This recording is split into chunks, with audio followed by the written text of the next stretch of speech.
mystery and horror, the air itself is filled with monsters. Children of the night, what music they make. He's alive! He's alive!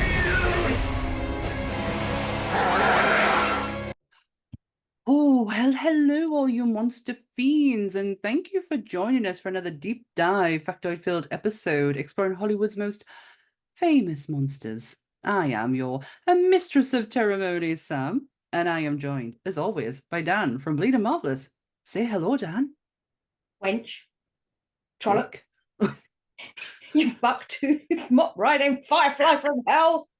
Hiya! I thought you were mocking us there for a second. I was like, Dick.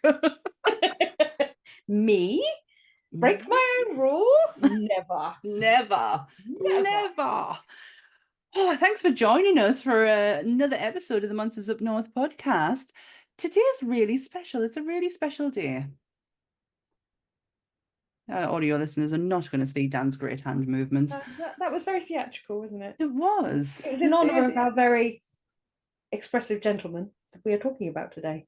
Oh, it's going to be a good one. Probably a bit carnagey, I'm going to say, because the filmography of this person is incredibly long.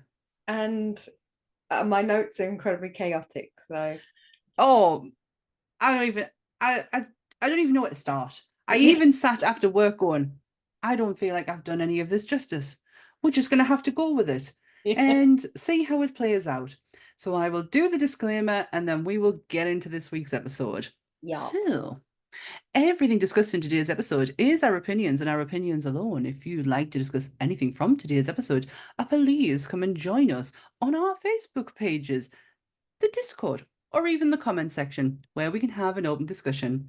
But what we won't have is anyone coming for us and telling us our opinions are wrong, because we can all agree to disagree in fandom. So let's keep it fun, keep it kind, and keep the toxic behavior out of the nerdism. Don't be a Daniel. No, Dick. That's the word we're looking for there. That was such a horrible laugh. Like, I have an obnoxious laugh to start with, but that was horrible. I apologize to anyone who had to listen to that. Disgusting. Ugh. Well, Doug Jones, born May 24th, 1960, is an actor, contortionist, and mime artist, best known for his incredible work in Hellboy, Pan's Labyrinth, and the beautiful Shape of Water. Everything you've ever wanted is on the other side of fear. As Monsters Up North brings you the man behind the makeup, Doug Jones. Da, da, da, da, da, da. That was actually one of his quotes. I hope to God it was a genuine one, because I've been caught out a few times in my Instagram and posting years of quoting Marilyn and getting told off people she didn't actually say that. So I hope I was right in that. I thought it was absolutely... Do you know what? So I could have picked any one of the quotes that I saw, because that man just speaks so elegantly and beautiful. And my favourite quote that I actually have heard him say from his mouth is, "Pain is temporary, film is forever." When people asked him about how long he has to sit for prosthetic work, he's not a complacent gentleman when it comes to these things. Because even now, when people say to him, you know, how long did you have to sit for this one, that one, and he's like, 7 hours for that, you know, and they're like, I'd be raging at that point, and he's like, no, it's fine, it is what it is. I know I have to sit with this discomfort and sit with this general feeling to get used to it, to be able to then walk out that door and give the best possible version of what I'm dressed as. There's been many names for what he does, and I watched a short earlier of Guillermo del Toro, and he said he's a performer, he's an actor. Because there's a lot of names that goes with the type of work that he did in the offset to he is a performer and he is an actor, and he is a modern day Karloff. He is a modern day Lon Chaney, and he should be celebrated to the high heavens for the cinematic beauty that he brings to each and every character. I mean, there's going to be a lot of gushing when it comes to this episode, because there is not one bad thing I can say about this man. No, this man has always been on my radar ever since I was. Hocus Pocus came out in 92. Batman Returns came out in 91, 92. 92, Hocus Pocus. My lines are out a bit on there. I'm just gonna retreat to my one on here. Batman Returns was 92, Hocus Pocus was 93. Yeah, so I was in the right ballpark because I haven't got that written down the years. But so that would have made me 12 and 13 when I first started seeing Doug on, UK accessible to see Doug, because before then Doug had a huge career. Well, he'd had a huge advert campaign in the 80s take off. Yeah. Which gave him 3 years, 27 commercials, and a character that he kickstarted that enabled him to get him to a place where he was allowed to, have a door that was slightly open for him to be able to move into movies and take that, people were giving recommendations based on how well he sat, what a lovely gentleman he was, how he'd be good at this, that, and the other, due to the McDonald's campaign he got for the Mac Tonight. We didn't get that over here. We didn't have that ad campaign over here. So it basically was, when I saw the videos, it is Doug in a suit, and he has got a crescent moon head he's wearing. Now, I can empathize to a degree because if you've got kids listening, why? But secondly, this is where the magic will be taken out of it. When I worked at Butlins, I have done what we used to call skin work, which means you were inside characters. So I have played Noddy, I have played Tessie Bear, I have played Eat the Cat, Casper the Ghost, lots and lots and lots of big characters that they had the licensing for us to use. Now, having been inside those things, I can understand to a degree, not the prosthetic work, but when you have like the heads and stuff on, you can't always have fans inside. You can't have like you die quietly. That's pretty much your legacy. Absolutely hideous places to be in this heat as well. And we call it skin work over here because you're wearing someone else's skin. It's absolutely vile when you look at it, when you break down to why it's called that. But so I can empathize. In my Butlins years, 20 odd years ago, that was something that a lot of us did. A lot of us worked, but I didn't do Power Rangers or Teenage Mutant Ninja Turtles because I was too small for that. Because that's a lot of lycra, and I don't. I'm not really one for lycra. I mean, that's best not seen in any way. We'll leave that to the imagination. We have gone a year and a bit, and we've talked about some of the greatest makeups and costumes, and this is the time you decide to pull that one out the back. Well, it felt organic. What can I say? Oh my goodness. So I can appreciate how heavy these things are, how you have to be strapped into them, how you have certain sections that have to be zipped in and locked in. Some have like like the buckle, like not like a belt buckle, but like the plastic snap buckles that you have to wear because these things are so heavy.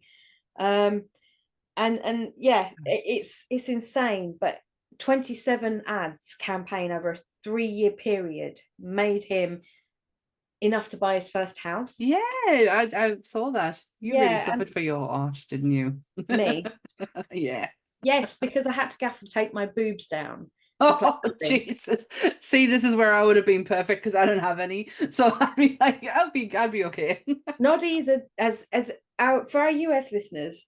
Enid Blyton wrote a story called Noddy.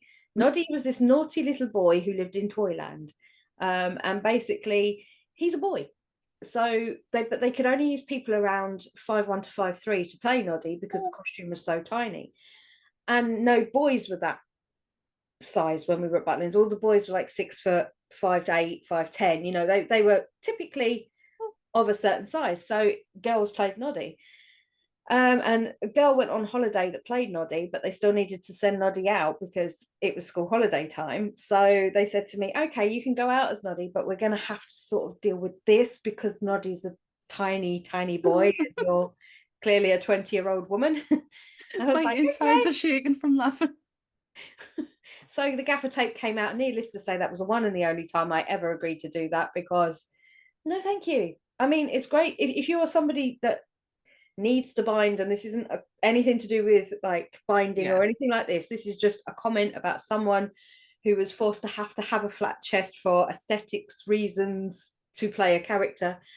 That was severely uncomfortable. So I can't imagine the things that Hug has gone through.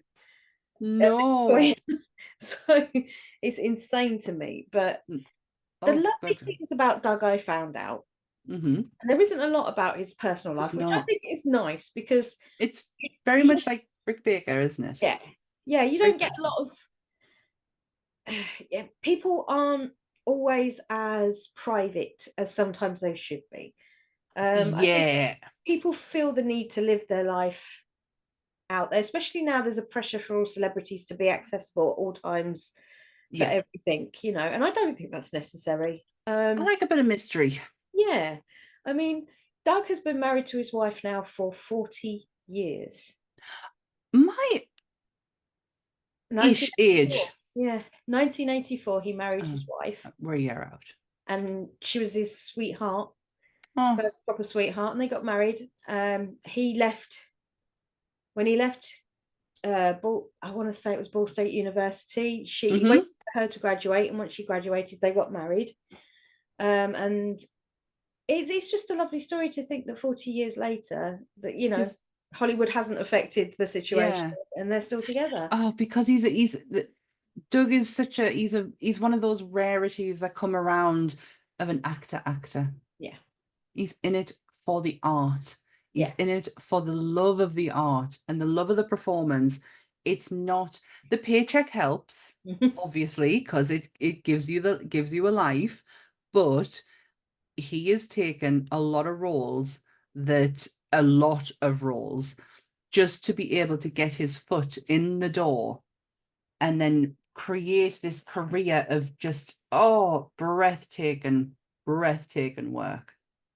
Yeah, he started off when he was a bit of a these are his own words, by the way. I've seen many an interview, and these are actually coming from him specifically. These are things that are like watered down, but he was always the oddball at school, which you can understand happens. We can, you know, it's an empathetic situation, trust me. But when he got to 8th grade, which I think puts him at about year 9 for us in comparison. Okay. So when he got to 8th grade, he did a little skit at school, and people found out he was actually quite funny. He might have been weird, but he was funny. Yeah. So he sort of got a bit of leniency then. But he said that everyone knew him, but nobody really wanted to be his friend. So he was popular, but not close to anybody, you know, in that respect. So his best friend was the television. Now, been there, know what that feels like, understand that beyond, you know. See, it wasn't the television for me, it was the radio. I loved the radio. I loved it. Just goes to show who I am today. I love talk show radios. So I used to listen in the north. We on BBC. I want to say it's BBC Newcastle.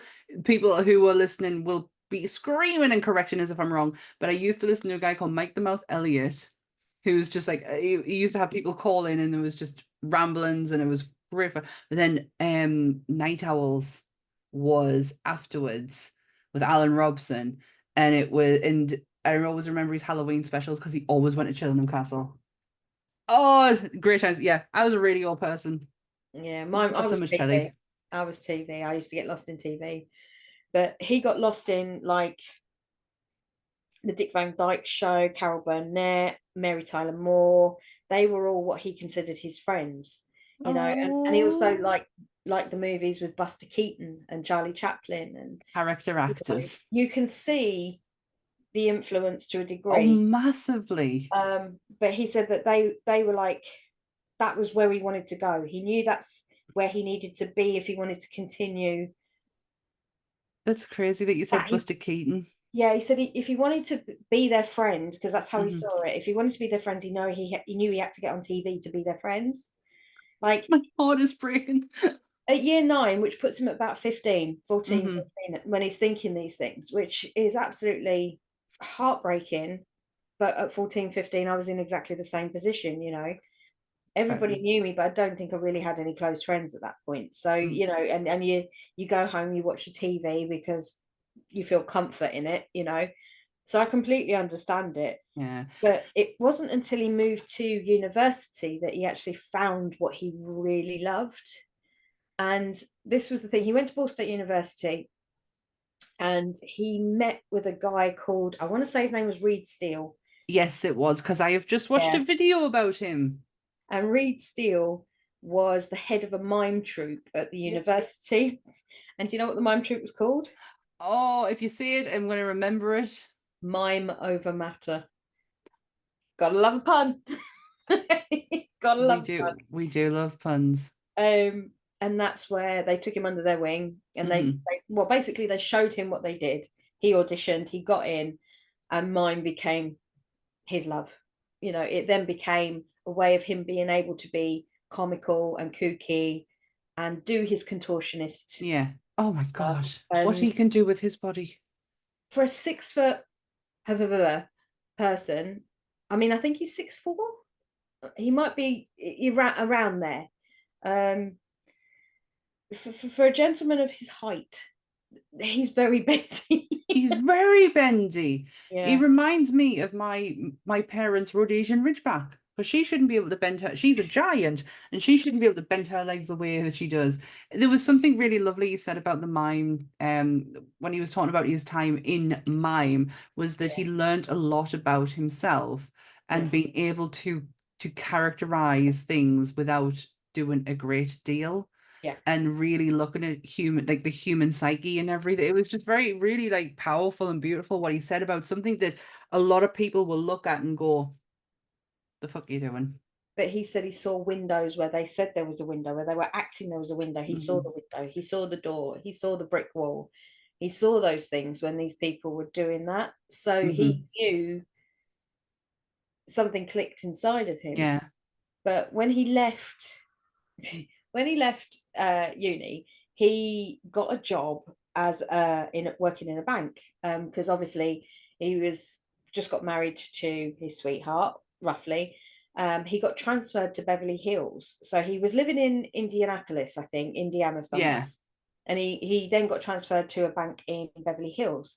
And as we all know, Beverly Hills is where the money is. So it's where all the rich people come in and all the famous people come in. So you get a lot of actors come in and, you know, deposit their money or talk about banking and things like that. And somewhere along the line, he plucked up the courage to ask them, you know, how do I get like you? How do I get to where you are? You know, how do I get to being in films, you know, starring in films? And they said, this is where what you need to do, and this is, you know, you just have to keep going.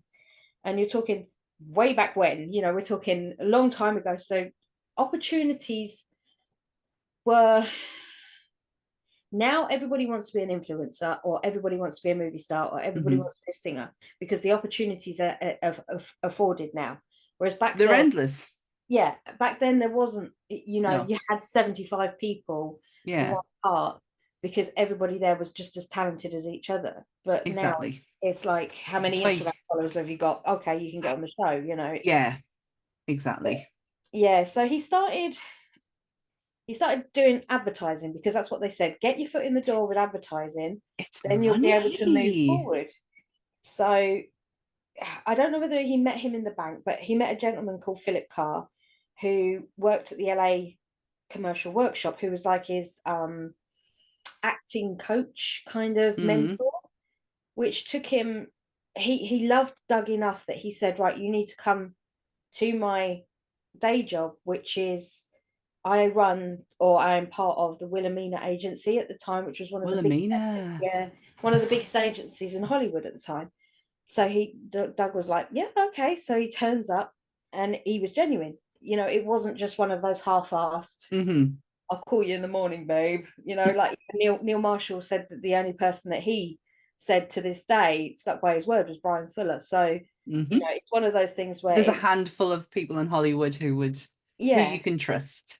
So that's where he got his first job as a Southwest Airlines video as a mummy. I've seen it. I watched a video of literally a montage of everything he has done, from his commercials up to his big hits, and I saw that. Yeah, it's insane. The second one, he was an alien in it. Third one, he was a nerd for Bob's Big Boy Burgers, I think it was. And then he went on to do the Mac Tonight. But the very first one he did as the mummy was the thing that enabled him to get his SAG card, which is Screen Actors Guild card, which is in the UK we have the equivalent of an equity card is the difference. So he was able to then become a fully fledged member, so he could get union work, which was something that obviously, as we know, is easier if you are a SAG member, because you're afforded a little bit more respect in the you kind of it's like your foot's not in the door, it's just your toes are there. just about the tip of the toes there. And I just thought that sort of sets you up for where you are when he starts going into movies. So let's dive into his movies now. I'm going to do it very similar to how we've done in the past. We're going to go through a list of his movies and talk, and going to be very respectful and talk about the ones that we have seen, because my goodness, Doug has been in a lot. He has been in an incredibly huge amount of films, and kudos to him, because I feel like he's a man that never says no, which isn't a detriment at all. No, because he wants to experience everything in one way or another, or he's as we go along, I'll explain when we get to certain ones about the stories behind them. But I genuinely feel that he's just wanting to get experience to play whatever character that is they're offering. Well, because you never know what the next role is. Yeah. You play this one character that could potentially be a stepping stone for another one, or in another one. And he had, in the way that I looked at it when I was watching him today, was that he had such a clear vision of the work he wanted to do. It's not like he set out to be like an actor just on his own. He was happy to become anybody in whatever capacity that meant. The first three movies that he does is from 1987, 99, and 91. This is The Newly Deeds, Night Angel, and Carnal Crimes. I'm so sorry, I've never heard of any of them. I've heard of Carnal Crimes, but I haven't seen it. It sounds saucy, Doug, let's be honest. Carnal Crimes, it went direct to video, so maybe. I have to, I am doing this episode like the man himself is actually going to listen to it, just based off what happened at the weekend. But I want to make it very clear, I've not seen a lot. We know this about me. Just don't take it personally. Yeah, Dan's seen a fair bit. Yeah. That's the balance. Yeah. Right there. The next one I have seen. And I remember seeing him distinctly on this one. He did the 1992 Batman Returns. He is the thin clown, and he is very noticeable. Like, not just because of his size, but if you know Doug's face, you're like, oh shit, it's Doug Jones. I mean, you probably wouldn't have a 92 because, but when you go back and watch it now, he's not very highly prosthetic in this one. It is more makeup based, which the Batman Returns is more makeup based. The only prosthetic I can think of at the top of my head is DeVito. Yeah, I mean, this was the thing I loved about the little story he told about this one. he said that he went into the audition with one of either the casting managers or the director, one of the like DPs or something like that. And they said, right, do that thing you just like do, you know, what is it you can do for us to be a circus performer in the background, because that's what he thought he was getting. You know, he knew he was up for one of the parts like that, and he did something anyway, and this guy walked off, come back with Tim Burton and went, do that thing again you just did, but for Tim. So Tim Burton was standing next to him and he was just like, okay. And then he did his thing, whatever it was he did, and Tim Burton went, yep, you got the part, and walked off. And Doug said to the guy, but what part? I don't know what I was auditioning for. They basically created that part in part for Doug. And he got one line in it as well, which I thought was interesting. What did he say? Great speech, Oswald. And then punches him in the face. Booshed him in the face. But as we discussed on many of an occasion, that is my favourite Batman. Always will be. I love Danny. Always will. So, yeah. Just so you know, I picked the design of that tattoo that she has on her arm. She gave me 3 options. Picked one. She went with it. You fucking did. Don't lie. Don't be lying. And the next one is the one that if you say Doug Jones and someone goes, who? And you'll go, Billy Butcherson. They'll go. Not Carl Urban from The Boys. Let's get that's Billy Butcher. Let's get that one right. This is Billy Butcherson from Hocus Pocus in 1993. Yep.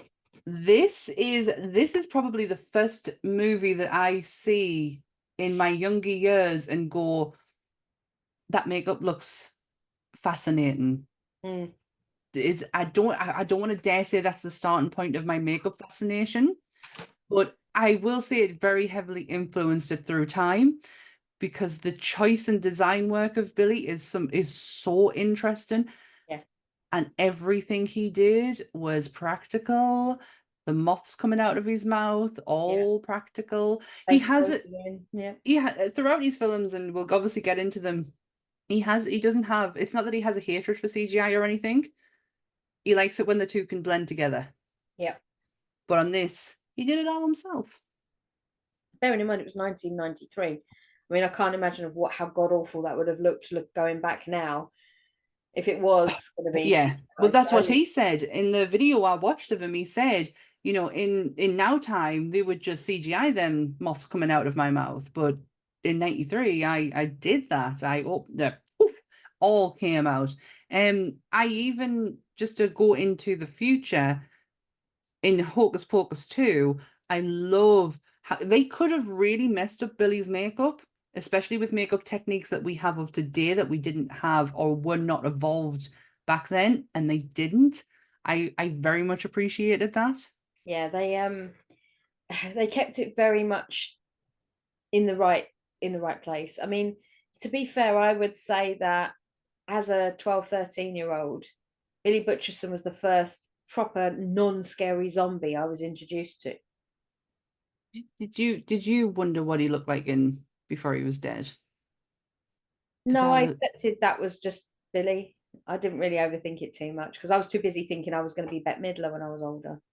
Oh, I thought it was going to be Sarah Jessica Parker. How fucking wrong am I? I am Mary all the way through.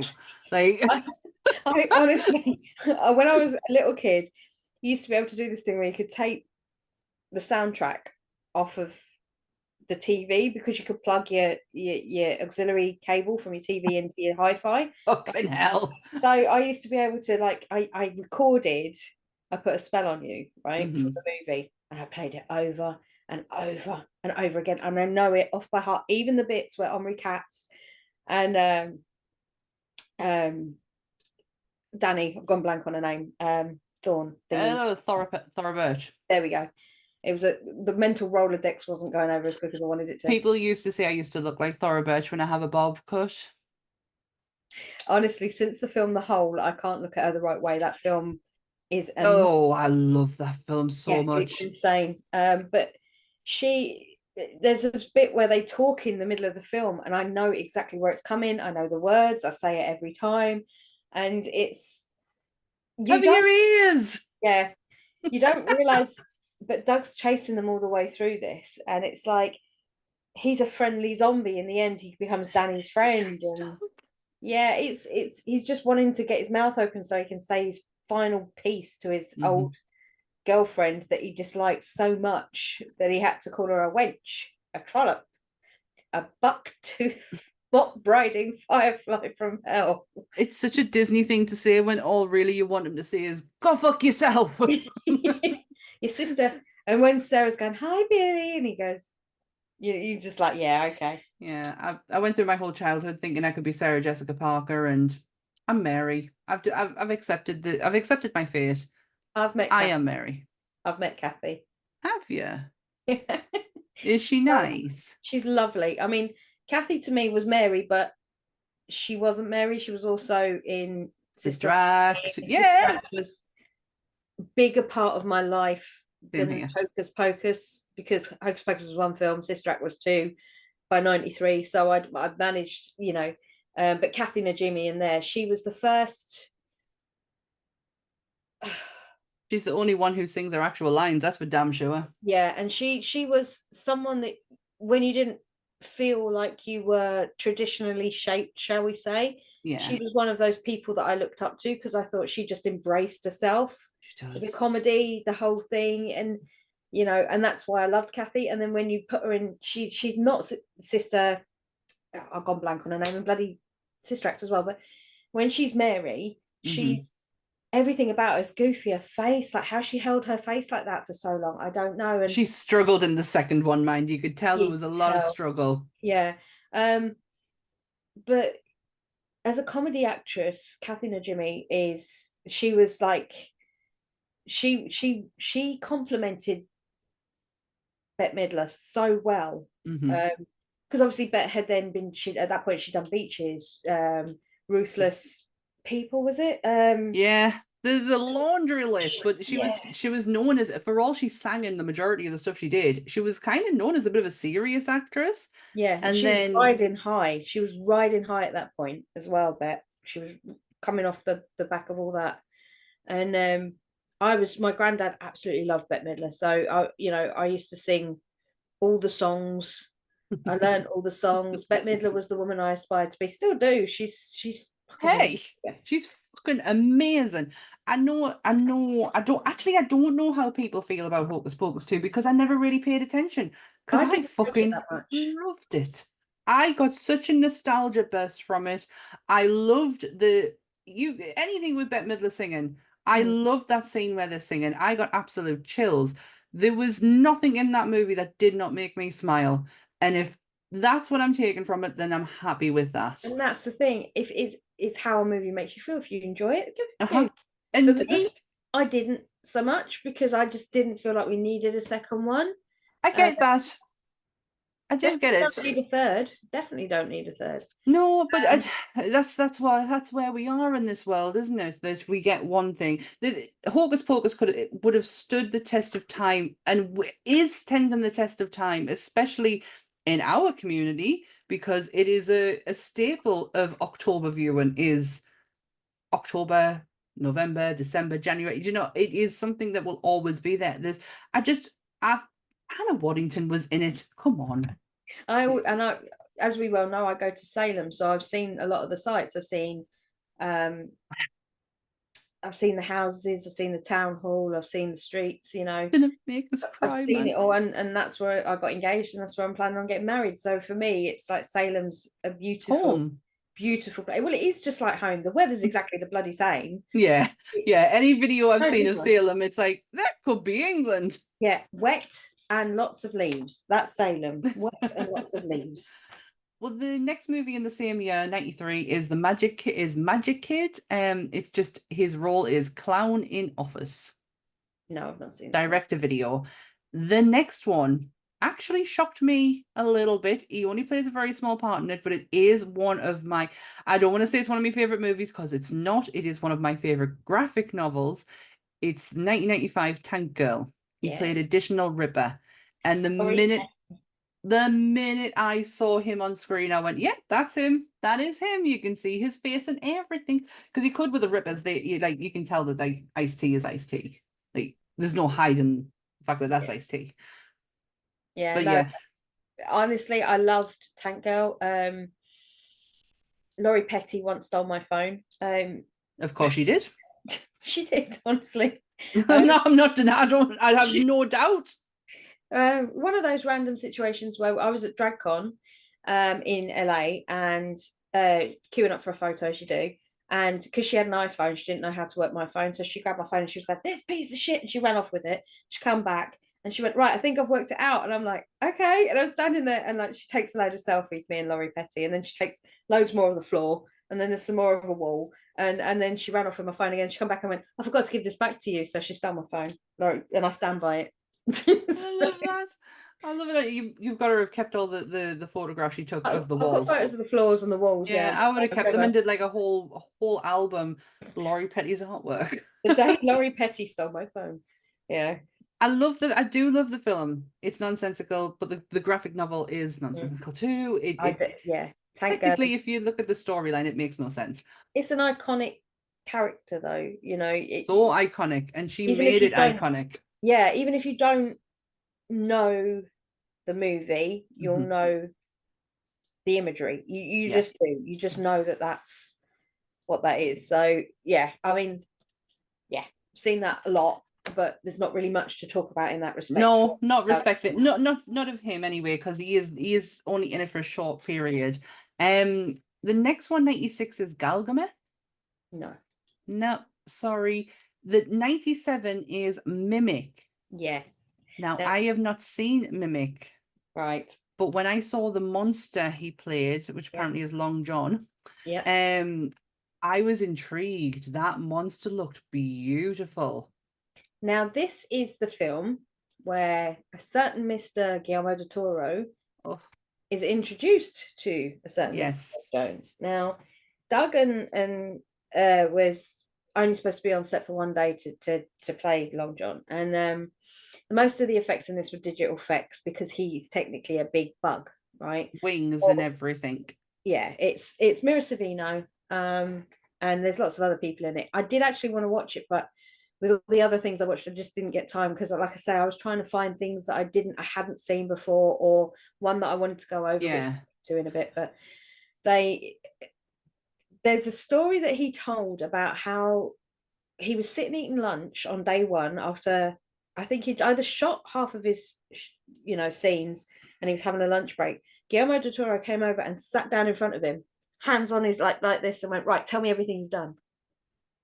And he said, and Doug just sat there. He said, I just went, "Okay." And I told him about all the movies I've been in and all my experience and like prosthetics and things like that. And yeah, he said he was like a sponge. Guillermo del Toro was just taking everything in he was saying. And he said to him, "Do you have a card?" So Doug said, "Yeah, I do." And he gave him a card anyway. So to Guillermo put it in his wallet. And he kept it in his wallet for 5 years, that card, because when the part of Abe Sapien came up, he pulled the card out of his wallet and went, "I know exactly the guy I want to play this."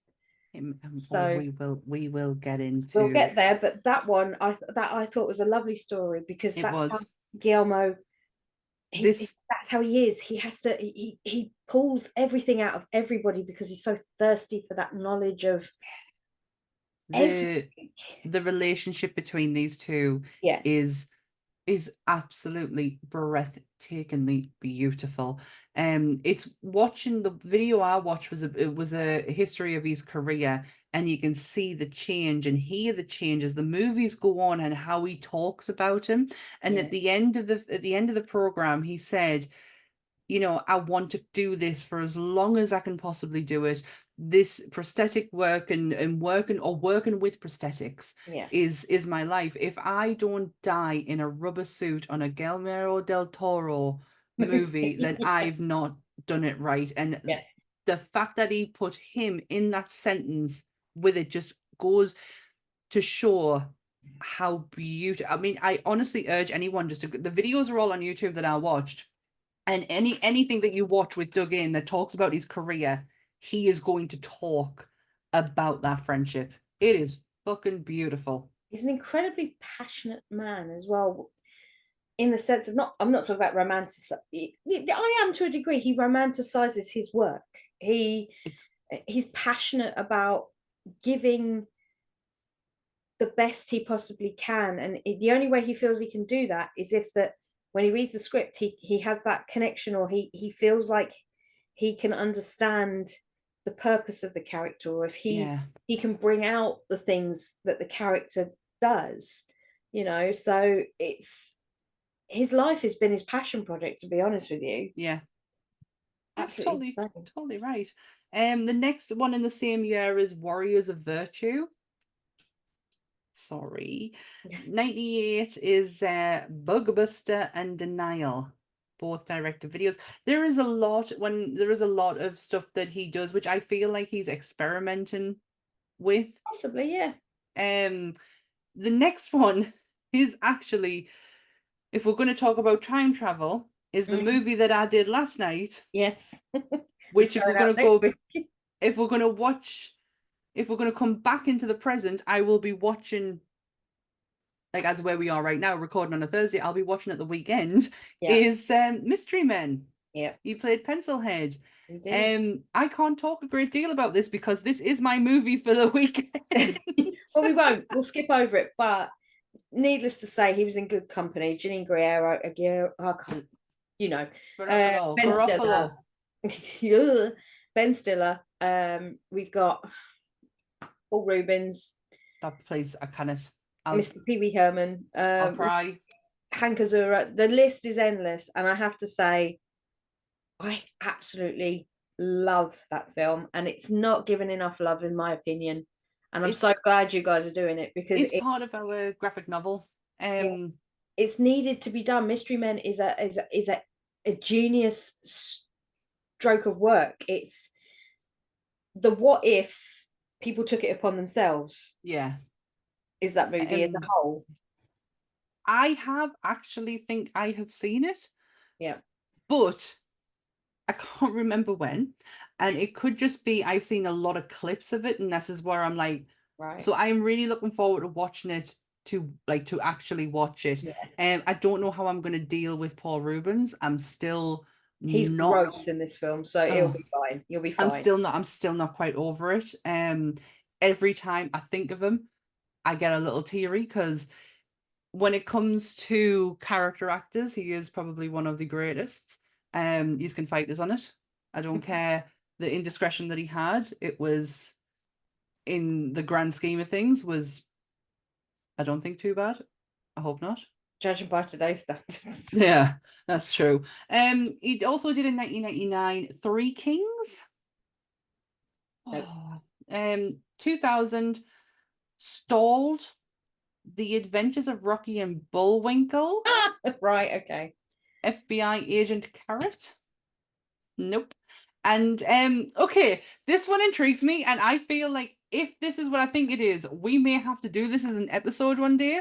Jack Frost 2, Revenge of the Mutant Killer Snowman. It is the part of the Jack Frost series, yeah. Is it a horror? Yes, because this is the problem, right? There is the horror Jack Frost, and then there is the Michael Keaton Jack Frost, right? And this isn't anything to do with the Michael Keaton Jack Frost. This is a separate entity. But I want to see it. The first one is hilarious, and the second one is hilarious. I don't know whether they're intended to be funny, but this potentially could be our Christmas ending. We need some Christmas ones, so I'll happily take one for the team there, by all means.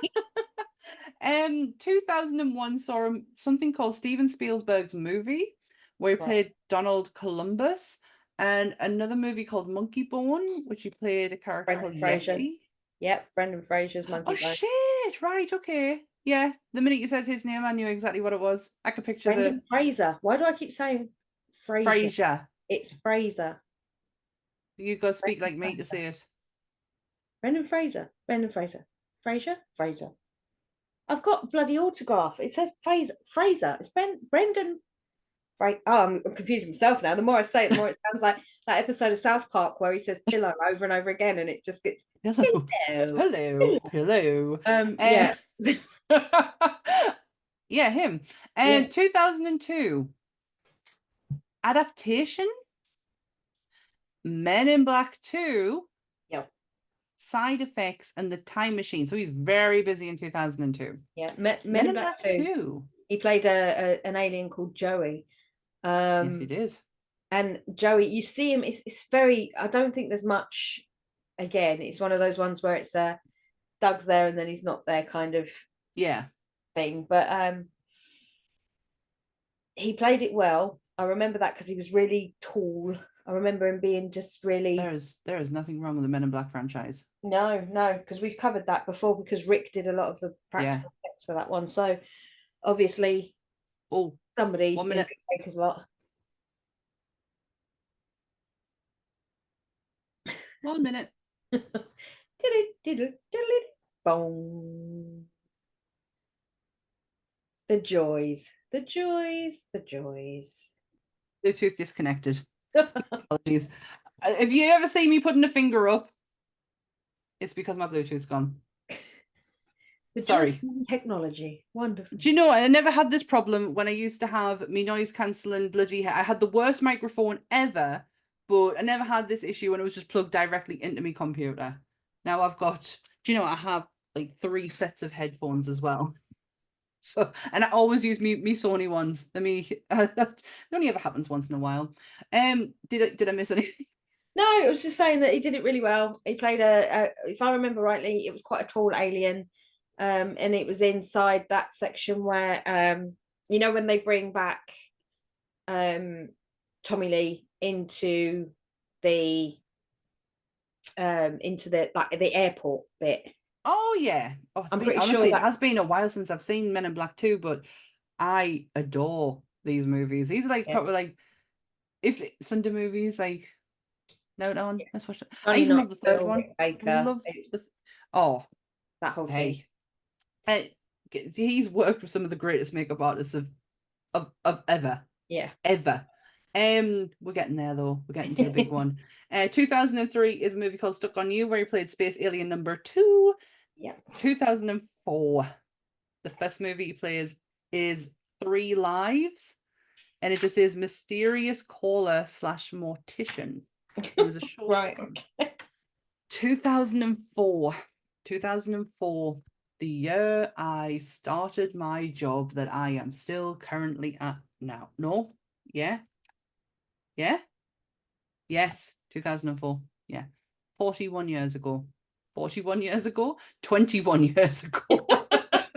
Or 20 years ago even. My God, it's Thursdays.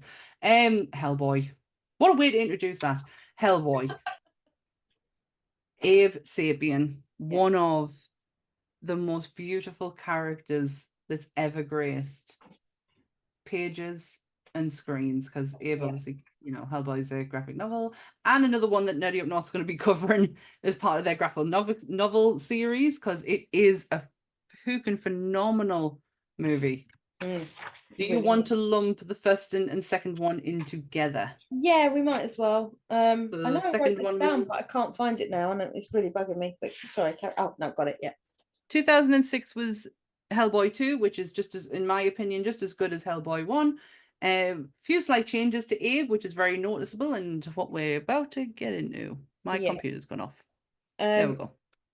Abe was the part of Abe came to Doug through Guillermo, but that was partly because when they were sculpting the concept of Abe, they a guy called Steve Wang had actually been, I think he works for Rick Baker, I have to be honest, he was one of Rick Baker's guys.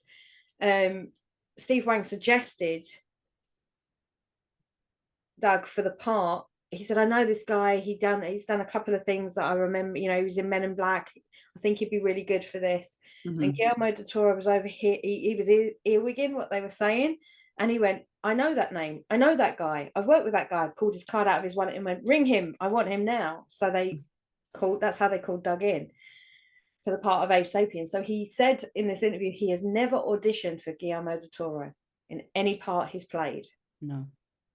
So this was a matter of going in and going out with the costumes, seeing what worked with the prosthetics. And Abe was very similar to Amphibian Man, with the fact that majority of it was a bodysuit and the head and hands.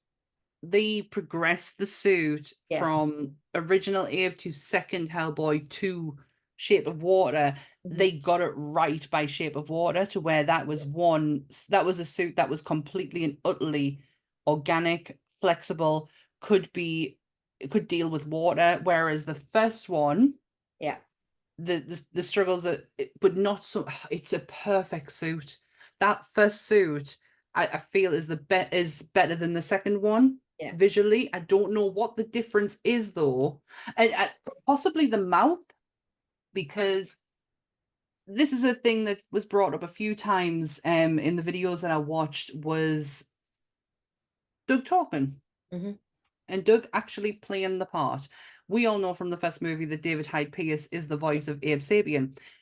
Personally, I love it because I love the fact that it's Niles from Frasier, and he's got such a elegant voice to him. But David Hyde Pierce is not credited on the movie because he said it's a disservice to Doug, because Doug did the work. And Guillermo said, I should have let you do it. You can do it in number 2. So that is Doug's voice in number 2. But him and David are so very similar in their diction and their tone that, to be honest with you, unless you're watching them back to back, and I don't even think you would notice it even back to back, it's incredibly similar. It's incredibly. It showed you clips from the first one, and we all know David Hyde Pierce's voice. If you're, if you were our age and watching Frasier on Channel 4, I think it's still showing on Channel 4. But his voice is very distinct. In the second one, there's a similarity, but there's a change, and I don't know if that's the change in the suit as well. Is the mouth, because in the first one, he just had to make the movements. Obviously, you got to remember, when Doug's playing these parts and people are talking over the top of him, he's saying them lines. He learns them lines. But the mouth didn't really need to be as movable as it would have been in the second one. That's the only thing I can think of that would possibly have any difference. But yeah, Dave, what a lovely thing to do though, to say he could have been a proper dick and was like, no, credit me as Abe, just Abe, only Abe. But Doug understands. Too nice. I feel like he's too nice a gentleman. But Doug understands movies, and he understands the industry, and he understood that, they needed a voice to sell. You've not only got the people who have put the money into it, you have the people who then have to distribute it, and they all have a say in everything that you kind of do, and you really are trying to please them. So he kind of understands why a lot of his stuff has been talked over. I mean, he's been dubbed 3 times in his career. Well, one was David Hyde Pierce as Abe Sapien. The second time was for Pan's Labyrinth. Even though, again, like you say, he doesn't speak Spanish, Doug, but he learned every word so that when they dubbed over, they had the mouth shapes and it was right. The voice actor for Pan's Labyrinth said it was some of the best mouth movement. Shapes, shapes and mouth movement. And he got for all he possibly didn't know what he was saying, he got the shape of the lips to fit in with how he would say something. And Doug very much understood that his diction on the Spanish language is very different to how it is actually spoken, and he completely appreciated that in order to make this character, and these are some fucking characters, in order to make it as real and as believable, it needed to be that voice needed to be there. The other one, Silver Surfer,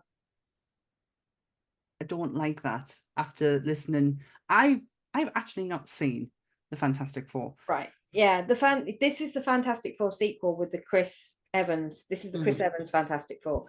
So, we all know Johnny Flame Storm, Flame Boy, whatever his freaking name is. We all Johnny know Storm. Chris Evans played that, and this was the sequel to the original, not the original, but to the if we're looking in the last 20 something years, it's Rise of the Silver Surfer, and Doug played the Silver Surfer. He played Norman Now, Rand. and also it was Lawrence Fishburne's voice Yes. that dubbed over. Now, the thing was, I saw what Doug put himself through for that part. Yeah. He was, I'm not joking, they put him in some precarious, like he was on a surfboard and they just like have him go round and round on these sets, and like there was no, I don't know, it felt very, it was very physical for because Norrin is very he's very stoic and still is how that's how I envision him anyway. There's not a great deal of comics that I have read that had Norrin Rand in it, like the Silver Surfer, apart from Infinity Gauntlet. He was in that. He is when Hulk gets thrown back down to Earth in what's it called? Infinity War. Yeah. In the comics, it's actually the Silver Surfer who gets flung back in. And that's really my only encounter with the Silver Surfer in comics. For all I love the Fantastic Four, I kind of tend to stay. I stay with the Fantastic Four in events more than I do in their own stuff. And that's just me being really fucking lazy. I like to use Wikipedia a lot when it comes to comic books. It was the best bit of advice I got when I started reading comics. Was to Wikipedia is your best friend. I mean, the thing about Abe Sapien was that Guillermo del Toro said the reason why he had Doug come in to play Abe was because Doug's mime background lended him the ability to be able to create his own language just through body movements. Yes. Guillermo knew what he was saying by him just flipping his finger or waving his hand, or he knew he didn't have to look at the dialogue. He understood the response without the words. And he said that's why I didn't have to, you know, this was an interview for behind the scenes. I think it was behind the scenes for Pan's Labyrinth, which we'll get there in a minute, but this was what he was saying about how Doug has this own alphabet, he has his own language, he has his own ability to be able to express exactly what's on paper but without saying a word. And he said, I know I can trust anything I ask him to do. Oh, absolutely. I have looked at Abe's suit so much over the last few days, and I remember when I watched The Shape of Water, all I wanted to do was call him Abe.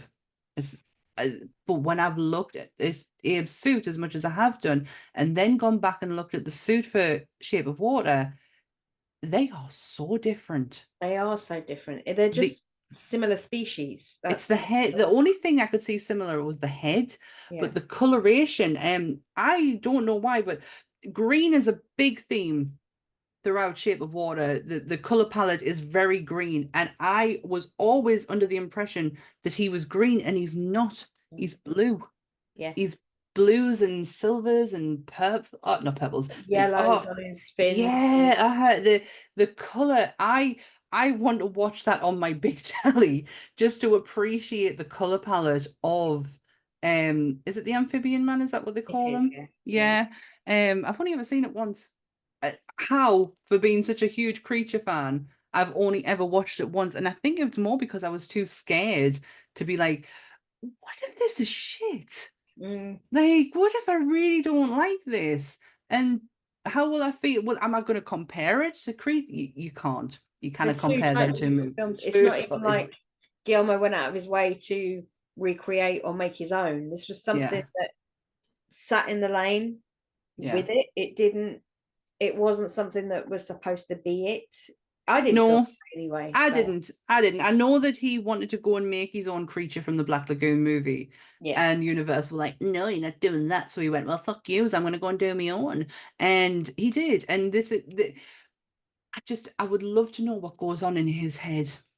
I have got one of his, I've got his Cabinet of Curiosities book that he wrote. Oh, I bet it's 9. And It's about this thick. It's hardback, but it's all his scribbles, drawings.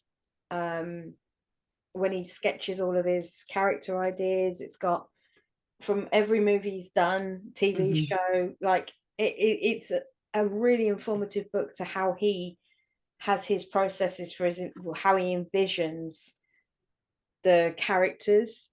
So highly recommend if you go out and get it. I got it in the works.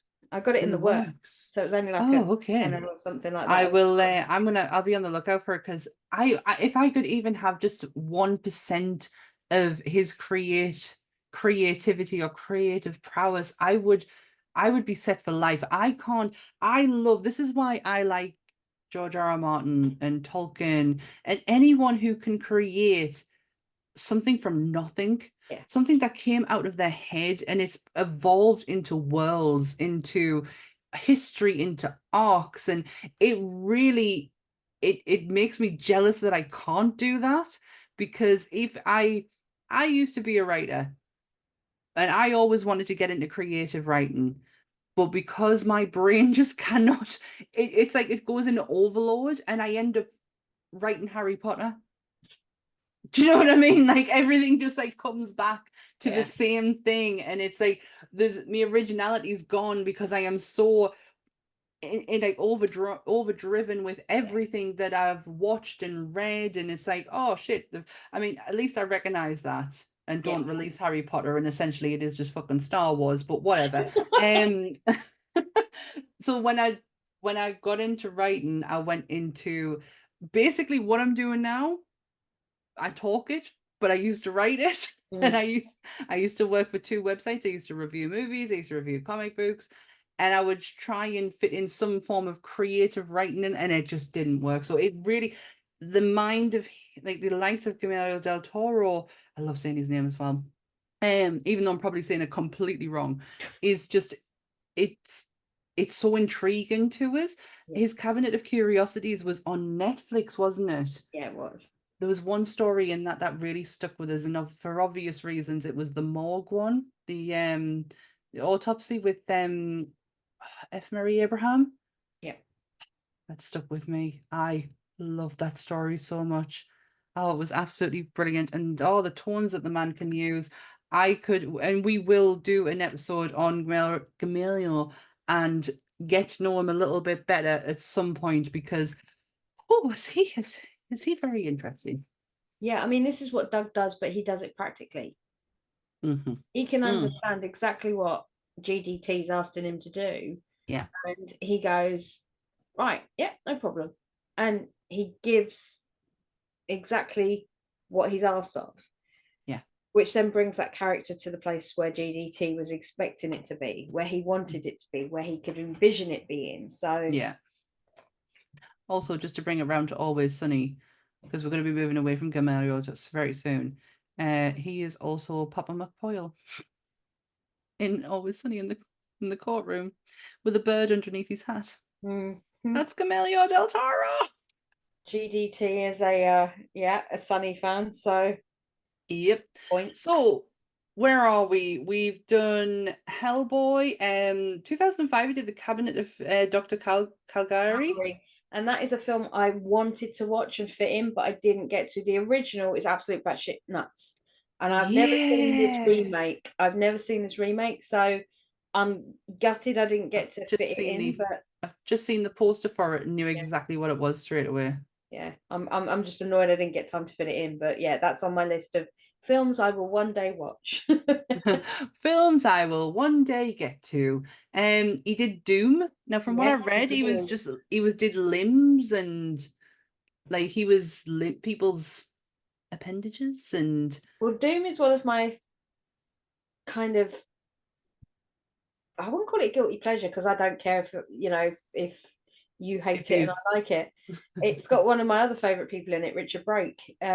Richard Brake is one of the nicest men known to man, and he will talk to you for hours about anything. He asked me if I was okay. For Love of Horror, the day I started eating meat after nearly 15 years, he saw me having a little meltdown. because we were sitting right at the front of the stage, and he looked over. And I was like, "Yeah, man, I'm just eating meat for the. I'm just going against everything I've done for the last 15 years. It's okay. It's fine." But lovely, lovely, lovely man, and he's very similar to Doug in the respect of that. He's famous for playing scary, Characters? dark characters. Obviously He's the not in the Night same King, vein, people. No, he did. He wore heavy prosthetics for the Night King. but he's incredibly well spoken, quite quiet, very mild mannered, which is very much like Doug. You know, Doug's outgoing, but he's very much in that same sort of wheelhouse of that same kind of tone of person, you know. But yeah, Doom, I absolutely love Doom, and I talked to Richard about Doom till the cows come home. He put a whole paragraph like this on one of my DVDs of his entire speech about is it inappropriate now, but the whole speech he does about going and seeing some ladyboys on his time off. Right. But he put the whole speech on the front of my DVD Doom cover, and he told me loads of stories about Shane Black, and it was just a pleasure to have had the time to talk to him, because he was so insistent that I got my money's worth. He didn't want me to go away and think that I'd had 10 seconds with him, you know. I love that. But yeah, Doug is, like I say, he's very much in that same world, and I think he played someone called Dr. Carmichael. I saw as well. Carmack Imp and Sewer Carmack, Imp. that's it. Carmack So I don't really know. I've seen that film 1,000 times, but I couldn't tell you if I'd seen Doug. So I don't think Doug plays Doug. Right, that makes sense. I've seen it once. Yeah. After a night out, we decided to stay out and go to the pictures first thing in the morning when a hangover kicked in, and I was watching Doom. We've got horrible feeling. You've got Carl Urban, you've got Soap, you've got Babyface Dexter Fletcher, and you've got the Pebble, because he ain't quite the Rock there. I'll tell you that. No, he's not. He's gravel. He's not the Rock. No, he's just a baby stone at that point. Yeah. Can you smell what the Pebble's cooking? No. I love that, the Pebble. The last movie, 2005, for him is a series of small things where he plays the homeless man. 2006 is a big fucking year. You've got the first one being The Benchwarmers. Yeah. The second one being Lady on the Water. Benchwarmers, was that the Matt Stone and Trey Parker movie? Tell you.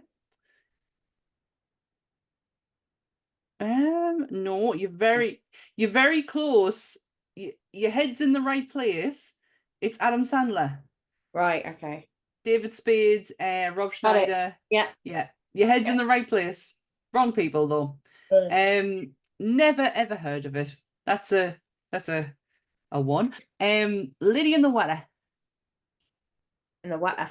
In the water. When Snakes in the Plane came out, it was around about the same time as this. And my sister, we had this running thing where and we still do it today.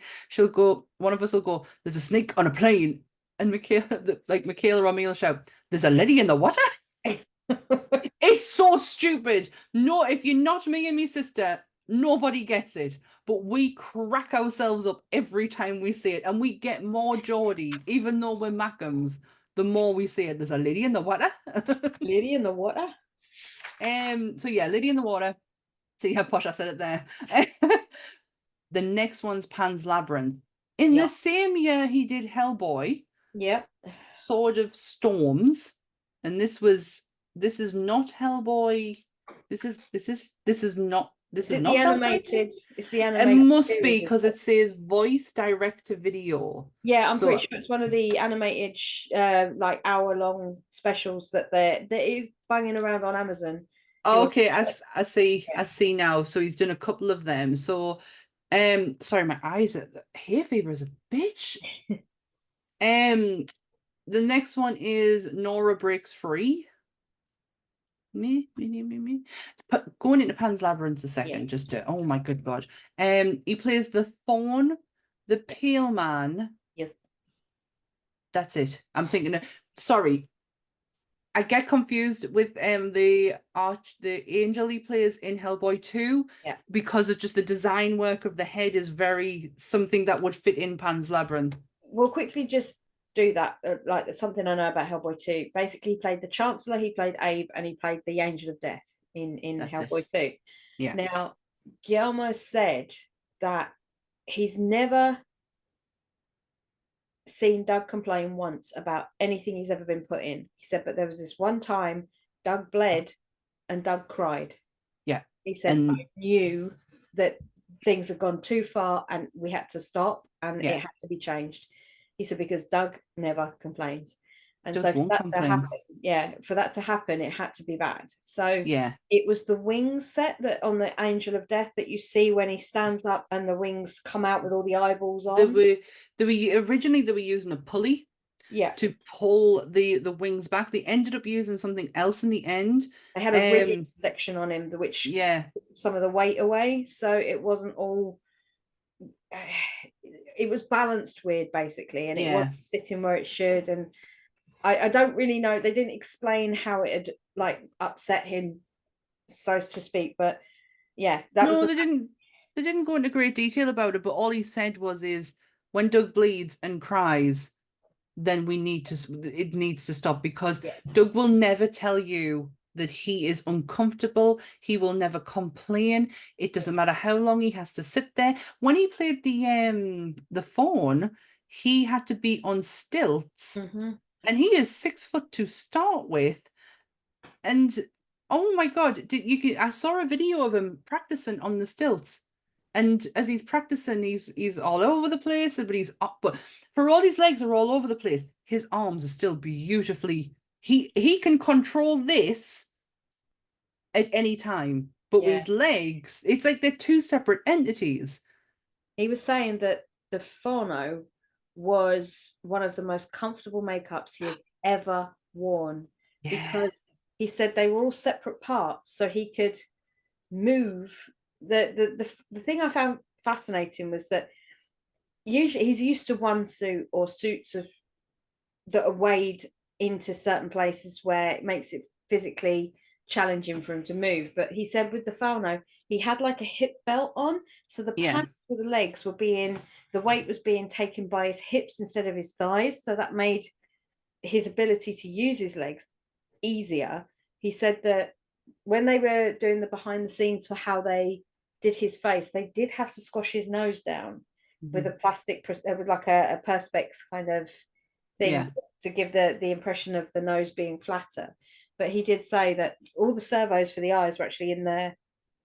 There was a lot of animatronics going on. Yeah, they were in the horns because they had to feed them back and take them up into the horns to get the eyes to blink and things like that. So puppetry, everything that you can associate with makeup and prosthetics and costume, it all fits in animatronics, puppetry, makeup, latex, CGI. It is all encompassing in there. Yeah, the effects studio Guillermo del Toro went to, which was DDT Effects. When he went to them, he said for the faun, he didn't want your traditional faun. He wasn't interested in that. He wanted something that could blend in with a forest. Yeah. So that's why they went for this tree barky, ethereal kind of look to him. I just want to run across the fields with him and just floric.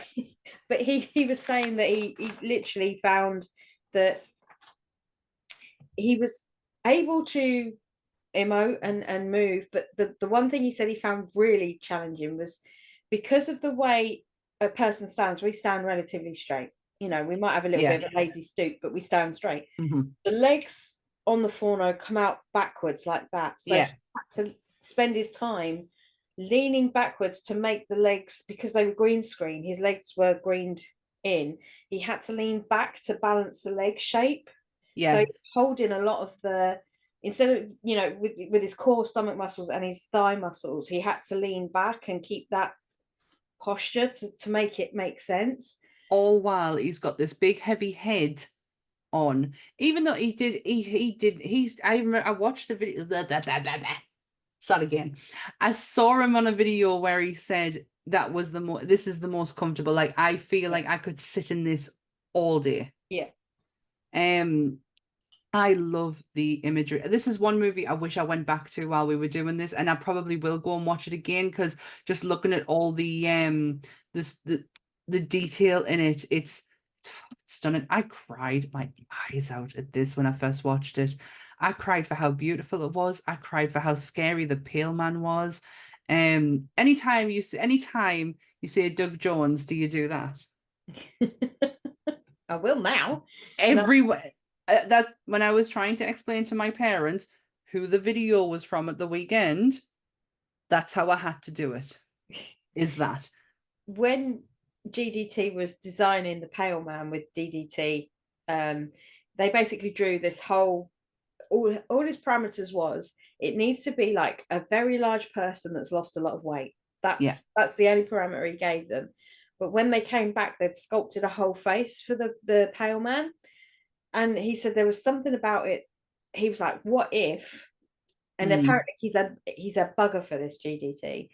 He will change a design when they've almost completed a design because something about it doesn't sit right with him, which is well within his rights to do. But being on the other side of it, when you've spent 14 hours sculpting face, I can imagine you're about to have a freaking breakdown. Yeah. But that's what the guys from DDT said. They said we'd sculpted the face. We were really happy with it. We sent it to him and he went, no, scrap that, and just put 2 nostrils right in the middle. But it works. And they even backed down. They even said, we didn't want to tell the guy that sculpted it that it sort of like, look, it wasn't needed anymore. He said, but now we've seen it, it works. The right decision was made. Well, he's such a visionary. How would you not trust his process? This is the one character that Doug is actually scared of. The Pale Man. When he's looked at himself back, it's the one character he's actually turned around and went, oh, hey now, let's behave here. Yeah, I mean, it was a hell of a film. Have we skipped past the Buffy episode? Or I am going to quickly, because the rest of his films, we don't know. I'm going to assume we don't know. I've got a few that I can talk about, but yeah. Well, I'll tell you what, because we are literally at the end. No, we got Hellboy 2, which we've talked about. There's a lot of stuff. He's done a lot of work. And then you've got, oh my God, I'm nowhere near it. The Watch, which I did not know he was in until today. Yeah. I actually really like that as an alien film, like an alien well, what would you class it as, like an abduction film or like comedy, invasion film? Yeah, invasion it comedy. Was. I mean, it had Richard Ayoade in it, so clearly I was gonna love it. And then you've got Jonah Hill, which I'm sorry, anything I watch with Jonah Hill in, I still find great to this day. Yeah, I didn't realize he was in that. He is the big alien that goes and almost kisses Jonah Hill on the mouth. Where is Crimson Peak? Yeah. In 2005. Crimson Peak is a love story of practical and CGI. They kind of have to go hand in hand. Yeah. Because and I didn't realize this actually. There's a few movies that was shown where you can click where I've thought to myself, oh, that's just a CGI put, and actually there's someone behind it. So something for us to kind of look at differently going forward, that practical and CGI can kind of, and it had to in Crimson Peak. Yeah. You cannot pull off what they did in that movie. Yeah, he played Lady Sharp, the Red Lady, the Red Ghost. So his face was really distorted. So yeah, I mean, it was a ghost. You would have had to have digitally altered it to be able to off that thing. But again, Doug doing what Doug does best and managed to make that an absolutely horrifically beautiful scene. It's horrifically beautiful. Yeah, I agree with that. Where are we now? Oh yeah, so 2016 is Ouija, Origin of Evil. I've seen one of the Ouija movies because it had Olivia Millicent, House Dragons. The original one had her in it, the original Ouija movie. but I think this is like a sequel that they did. Yeah, it's just got ghoul markers. We're coming up to 2017 with The Shape of Water. Mhm. I don't know what more I could add to it that I already have said. I know that this was something that they were trying to achieve a certain element of sexiness, Yeah, even though he's a fish, man. I get it.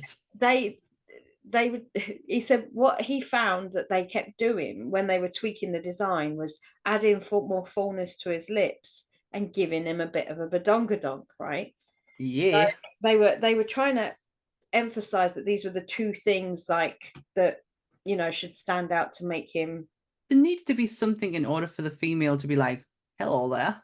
basically. And he was also given the notes as they wanted him to be as stoic as the Silver Surfer, but also use the notes of how a matador moves. So Yes, I saw that. moves with his hips. He leads with his hips when he walks.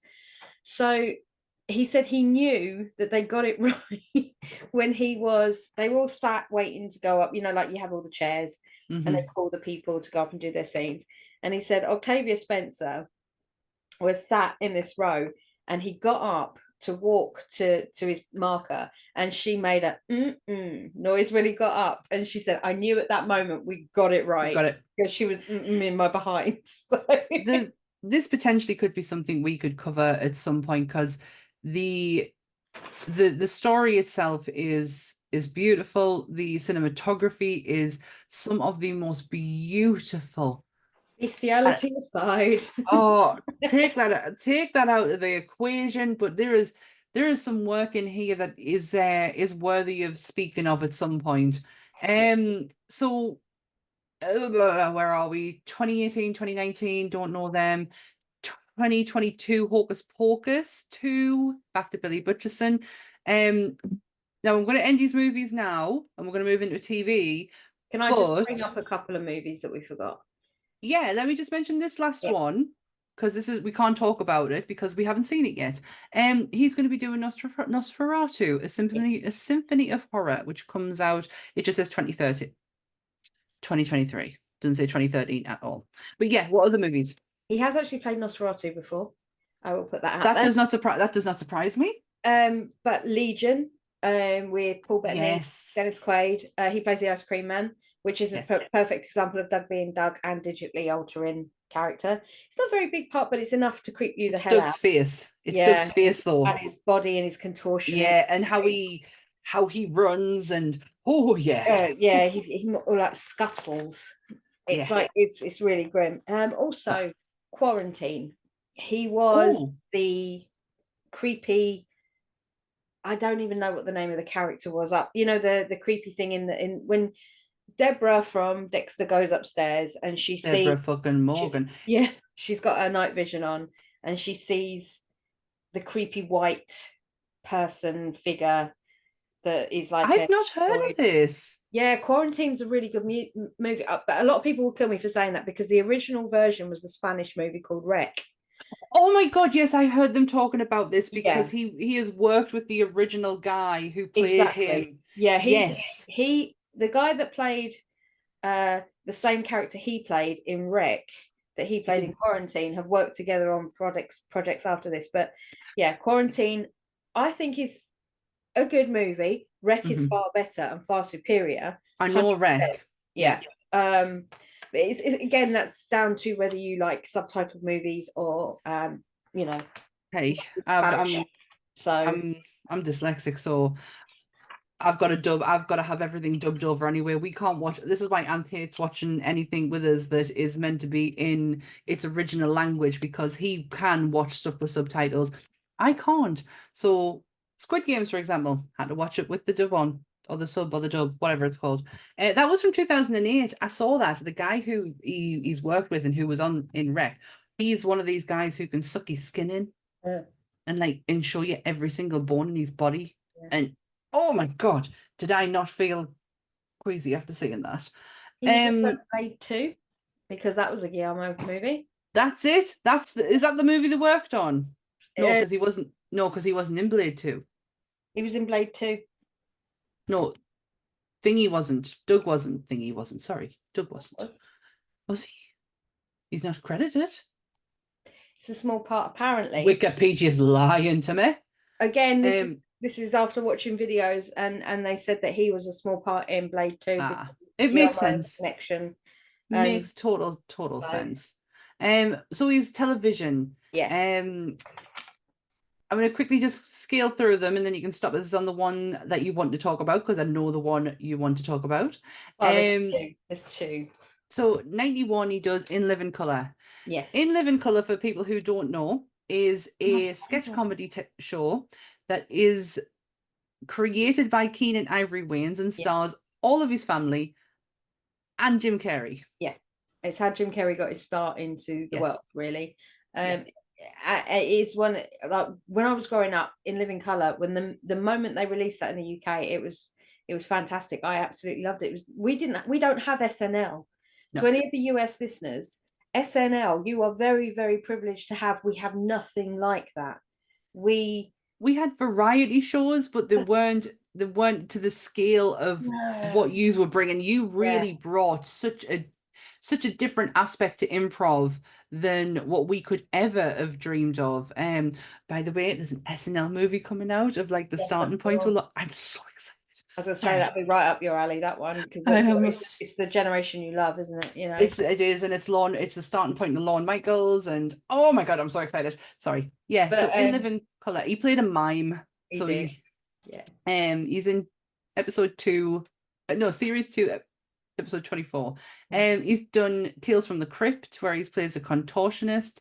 So these are the early days, and he's obviously showing his skill set to like, look what I can do. He did Silk Stalkers. I don't know what that is. 94. Now I do remember this because this was advertised on one of my Ghostbusters VHSs. Was the Young Indiana Jones Chronicles. Yeah, I remember that TV series. Yeah, and I did not watch it. He played someone called Slapstick. It just is Slapstick Actor. So again, I feel like he is just kind of like setting out his resume of like, this is what I can do. But I love the fact that you mentioned Buster Keaton earlier. It's someone who I've never really, like, when I think of actors of that era who are physical comedy actors, I do think of Charlie Chaplin, and I never look at Buster Keaton. He set such a fucking bar that he knocks Chaplin out of the water when it comes to what he would do to himself in order to make a picture work. Please go and look into Buster Keaton. He is phenomenal. And as far as I'm aware, doesn't have a sketchy past like Chaplin. Anyways, 1996, we've got something called The Bone Chillers. 97, Unhappily Ever After. And this just made me smile. The Weird Al Show. He played a contortionist on 4 episodes. He's done Outer Limits, Kenan and Kel. Yeah. You ready for it? Yeah. 1999. He did the episode that won an Emmy Award. Hush. On Buffy the Vampire Slayer. Season 4, episode 10. The Gentleman. Singly one of the most episodes of television as in that era. I was 19 when it came out, and that was the creepiest thing in the universe. I listened to the podcast on the Rewatcher where Doug went with that, and he was on the Rewatcher, and he explained how they did a lot of the floating scenes where they were on like dollies and things like that, but it was so seamless, and they don't look like they're being pulled too fast. It doesn't look like there's any kind of like, you know, it was done. That movie, that TV show, going back and watching that episode again, I did the other day, and it still gives that vibe of, if you saw one of those guys passing past your house and looking in your window staring at you, I think I'd have a heart attack and die. I'd be in the fetal position and probably dead. This was the thing, when he auditioned for the part, there was a full face mask that they were all wearing, and Joss Whedon said about him and a guy called Cam, which are the 2 main gentlemen, the most expressive gentlemen.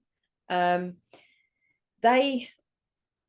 had the prosthetics completely changed for their faces. It was the same principle, but they were allowed to have use of their mouths. So they had these big silver dentures put in their mouth. And Doug had to keep that smile, and so did Cam, on their face for the whole time they were filming. Imagine doing that. Yeah, imagine just sitting, smiling all day. Joss Whedon actually said that Doug gave him the creeps to such an extent that he really found it hard to watch the monitors when they were filming, because of the whole, it was the way it'd be too real. It was. And I think the thing was, it was the way that Doug was so, the permanent expression on their face of happiness and glee, and the fact that they floated, they didn't walk. They had like little minions that were in straitjackets, and then it was the way that he does this thing with his finger, Doug. Like, you'll notice it the more you watch his stuff. Yeah, it's very, he's very expressive with his hands. But there's this thing he does with his finger, and he does it quite a lot in The Gentleman, where he'll be gesturing to each door, and they're very slow in the way that their mannerisms are. And it's like, what about this door? And the other one's like, no. This one? No. And there's something about it where they're going through and selecting their victims, and it's ugh. And when they do go in, it's the way he whips out, he literally gets a scalpel, and he's like, it's like there, and they cut out the hearts of the kids, and they take the hearts, and it's what it is genuinely grim. But it's the bit at the end where, in this interview with Sarah Michelle, with Morbid, the girls from Morbid that do the rewatcher, he was saying he had to get really close to Sarah Michelle Gellar with the scalpel to stab her in the back in this part of the scene. But they said to him, don't you get too close to her, she's the star, you have to be careful, you know, like, don't you touch her. Yeah. And he was like, so what, you know, he was like so aware of like not doing certain things in that scene. But the way that the gentlemen are gotten rid of is the princess has to scream.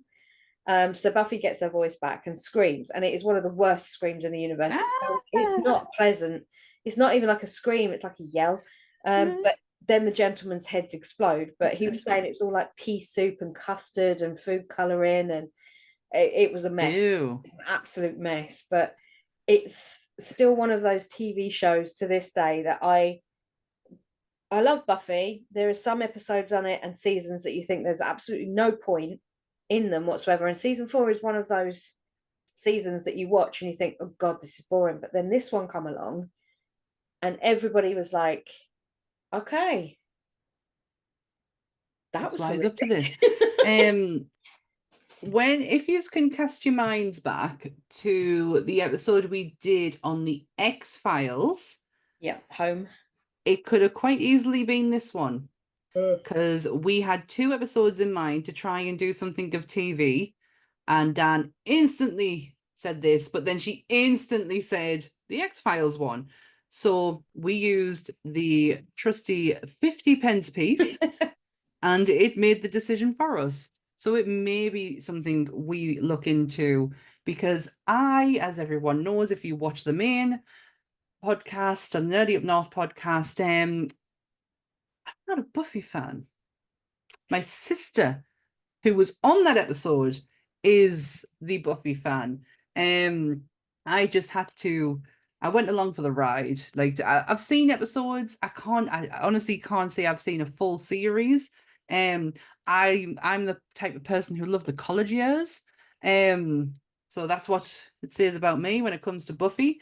But yeah, visually, these are some of the greatest television monsters that has ever come on screen. The design work on the face alone, even the suits.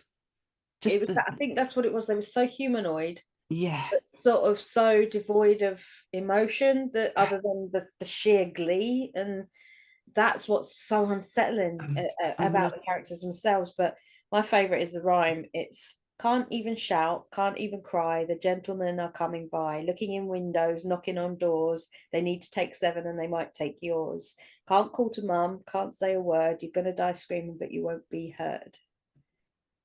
I mean, to me that's creepier than the Freddy, you know, like 1, 2, Freddy's coming for you. Yeah, fuck off, Freddy. That is far creepier, to think you'll die in silence because that's the way you die. There's a reason you've not graced this podcast yet.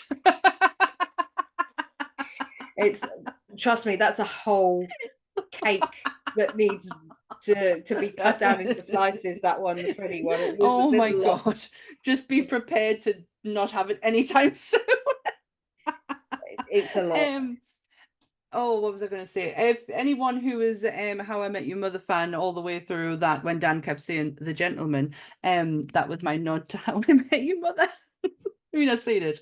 No. Oh, there's an episode where it's like a private joke between the five of them and to annoy, or the four of them to annoy Barney, because he missed a night out or something, and they just keep going, the gentleman, the gentleman. So every time I hear it, I have to pay homage to the gentleman. Where are we? There's one more thing I want to talk about before we wrap this baby up. I've got two, but yeah, you go. The first, well, mine is the 2019 delight that I would very much like to delve into at some point, is What We Do in the Shadows. I've got the Baron. I've got stuff about the Baron there, but yeah, the Baron. Can I skip back quickly? Go back. Of course you can. There was a TV series called Fear Itself. We didn't get it over here. It was created by Mick Garris. So if you know who Mick Garris is, Mick Garris is a horror fanatic. We know who Mick is. He's responsible for Critters 2 and many other films, but that's the one that jumped into my brain straight away. Mick Garris is on a lot of the anthology TV, anthology movies that you'll see, like the Darkness ones, Into the Darkness movies. And Mick knows his stuff. Yeah, he really does. I've just been on the Wikipedia page, and do you know who did the theme music for it? Yeah, Serge Tankian from System of a Down. Well, I'm so glad you could say his name, because I was just going to say the guy from System of a Down. Yeah, Serge Tankian, the lead singer, wrote the music for the intro music for Fear Itself. Basically, Fear Itself is an eight episode anthology, horror anthology that was released in around 2008, 2009. And every episode was different. Doug did one called Skin and Bones, which was episode 8, and I watched it last night. But this is one of the very rare times Doug gets to be Doug in to a degree. This, he plays a Wendigo, and yeah, for those of you that aren't up with your not mythical creatures, but your creatures of legend, shall we say, a Wendigo is a Native American skin eater. Oh, right. Okay. Yeah. Same as, the Hannibal imagery with the Yep. Yeah. Basically it's a cannibal, so Sammy's not living in that land. But this episode is where Doug has a family, and he goes missing. When you join the episode, he's been missing for, I think it's like 10 days or something, and then he stumbles out of the forest on his own, and there was a party that went out and he was the only one that came back. And he's emaciated. They've accentuated all of his bones in his face to make him look even thinner. There's a photo of him on the side, which I have to say, they'd like put his kids in, but what they've done with Doug to try and show progression from how he was before he went out into the woods to how he came back, that's digitally manipulated Doug to looking a little bit chubbier. Oh, that would look weird. And it was so strange because it you could tell it was him. Yeah. But it was like, you have to look twice. You're like, hang on a minute, what is that Doug? You're just like, what? Because you're not used to seeing no obviously that. But well, that's what makeup artists said about him, that he's the most perfect person to put makeup and prosthetics on, because he is incredibly slim, so you can build on him. I can't imagine a chunky face Doug. Yeah, I mean, most of this film, most of this TV episode, he is laying in a bed because they're trying to coax him back to health. They're trying everything. They're trying to bring him food. He doesn't want the food, and his wife comes and he says, "You taste delicious," because he licks her, and it's like, from there, yummy. There you know where we're going. He kills a horse. He eats a horse. He literally just bumps off his brother.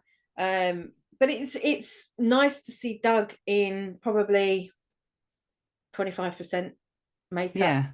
Instead of, you could see it's Doug, Yeah. he wasn't limited from the face down, if you know what I mean. Mhm. He was very much just in normal clothes. He might have had, oh no, he had spindly fingers where they'd done a bit of extension work on it because he had frostbite on it. But the more he turned into a Wendigo, the longer the fingers were getting. He had frostbite on his ears, and he had like his skull features were sort of not pushing through his skin, but you could see like his eye sockets, and he was they tried to reinforce like some of the bone work under the skin to come to the surface, so you knew he was thinner. Mhm. But yeah, that was a really good episode for something that I didn't know existed, that I sort of stumbled across. Did we talk about this before when we mentioned Mick? Not Fear itself. Well, maybe. No. I don't know, because I never heard of it. I was really shocked. So I'm going to go back and watch some of the other episodes, because they've got Handmaiden's Tale, Elizabeth, what's her face? Was. She's in one of these episodes. This is like, when you look into it, there's like somebody in every episode. Like there's somebody famous in every episode, but they might not have been famous then. Yeah. So No, yeah, because it was what, 2008? So yeah. had Mad Men even started then? Because that's Elizabeth Moss's like breaking point is Mad Men. I don't I don't know. Was your second one What We Do in the Shadows? No, my second one was a film that he did. And I've Right. not seen Doug get so passionate about a movie as he did with this one. He even cried, like got really teary in the interview. This film was basically, what he'd done was he'd helped out a college student from his old college. It wasn't like a college student he had, it was just a guy that approached him and said, would you care to be in my quick short that I'm doing for my uni project? And Doug being Doug was like, yeah, of course. So he comes and does it, leaves, and this guy, Morgan Mead, writes an entire movie for Doug to play Doug. Oh. No makeup, no special effects, Doug acting as Doug. And this film is called My Name is Jerry. And I watched it last night. It's on YouTube, you can watch it. It is one of the saddest films I think I've watched in a long time. It is about a gentleman that's just so lost in life. He doesn't know where to go with his life. And it's got a very, very young Stephen Yeun in it. Glenn from The Walking Dead. Oh, Glenn from Walking Dead. And he becomes friends with these kids. I say kids, they're not the college, older than college students, but they're that age, He has an estranged daughter. He just doesn't know how to life, And it's, when he was talking about the movie, he was just so, you could see he was so overwhelmed that Morgan had taken the time to write a part for Doug specifically, where Doug didn't have to be in special effects, because Doug doesn't get to be Doug often. No. And he was like, he kept tearing up, because he said it was important to him that I got to be seen. Yeah. And he said, I don't get those opportunities often. He said, I know, he said, I know my life is either I get to be funny or I get to be scary. That's my wheelhouse. That's where I sit in life. He said, and I don't always get to be me. I get to be someone else doing those things. So for someone to think about me specifically and want me to be the lead in their part, in their movie, you could see it was a passion project. Like, yeah, everything about it got him emotional in this interview. To be fair, though, it was 2 days after they finished filming, and when I can imagine coming off the back of a rigorous filming shoot, you are emotionally spent anyway. Yeah, and especially when it's so fresh, it's so raw. That person, that character has not left you yet. I'm just looking at it now. It's not something that I've ever heard of. And I feel really bad saying this about the majority of Doug's films, that I've never heard of them, but I don't think you appreciate until you actually have to go and copy and paste every single film that he's done onto a Word document. He has done a lot.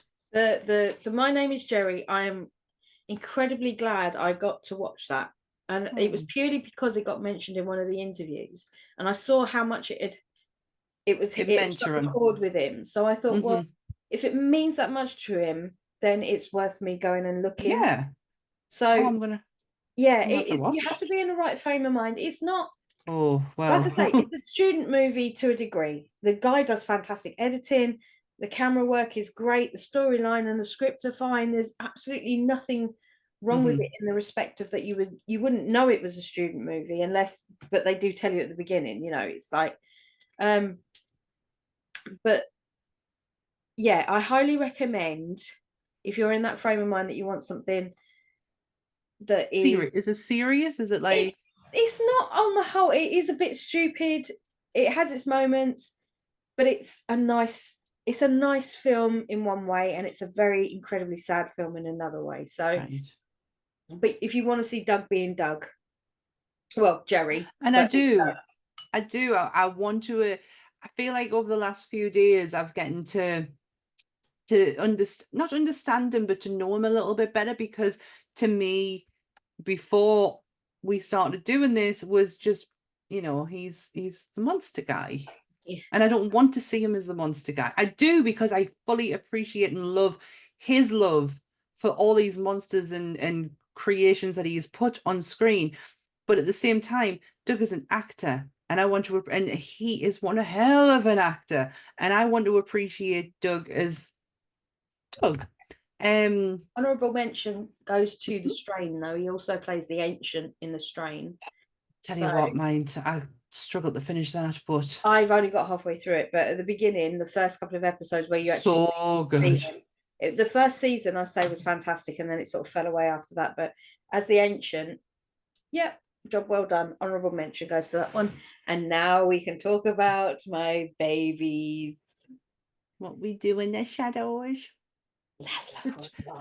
This The film is one of my favorites. It started when I first saw it. I saw it the year after it came out, and it became the movie I watched every Halloween after, along with The Exorcist. And Peter.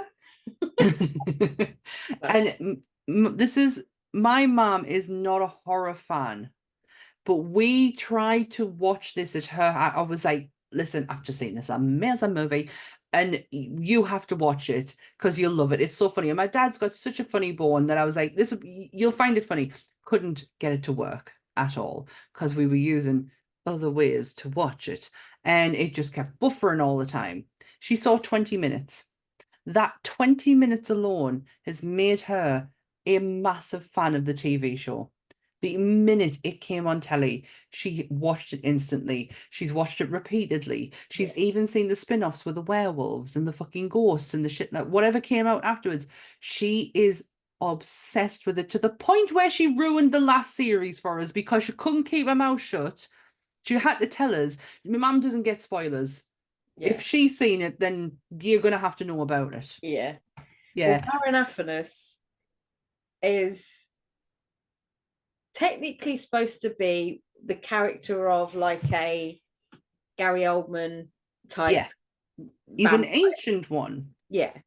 And he was created by Jermaine Clement and Taika Waititi, and he was only supposed to be in one episode. Stayed around a bit. Yeah, this is the thing. The pilot episode basically was supposed to end with them putting him in a casket and pushing him into the river. Right. But Jermaine was having so much fun with him because of the way he was interacting really well with the camera. And who are these people? Are they here? It's a TV show. Are they here for me? It was just brilliant. And so they changed his death, technically his exit, to Guillermo setting him on fire when he opens the front door. But it's such a shocking moment, though. You're like, why? But then you see half of him is still alive, like from the sort of sternum up, and you don't know he's alive at this point. You see him getting buried. So Jermaine then said to him, we're going to allude to the fact that you could possibly come back because we're going to put some red in your eyes when we bury you, so they know that you're not possibly dead, so you could come back. So lo and behold, Jermaine loved him that much, he made him come back again, and then he kept changing. He just constantly changed the way the amount of times they were going to kill him off, Jermaine would rewrite it so they didn't kill him off, so he had more of a part. But then obviously Jermaine stepped back, but they kept the Baron on, especially when he was there was a behind the scenes episode, skit, where I saw an interview with Harvey Gillen, and he was interviewing Doug about that bit where they pulled him out of the grave after they buried him, and he's laying there on the floor, and he's going, just a normal 4 a.m. in Staten Island, and he's like being all posh, just laying there in the dirt. But yeah, he was saying about how he loved, his favorite thing was the little, have you seen the little car in that episode when they go into the supermarket and they put the Baron in like a Barbie car because he's got no legs, so they put him in the Barbie car and he's driving around. He's got green screen, he's got green lycra on this arm because obviously Baron's only got one arm, and then they have, because Doug's legs were so long he couldn't sit in the Barbie, so they had to cut out a part of the front of the vehicle so he could put his feet through. So he's sitting like an L shape in this little Barbie car with his feet in the green like stockings out the front so they can sort that digitally later. Oh god. Driving around in this Barbie car, and he's doing like complete donuts and going off in this Barbie car. It was brilliant.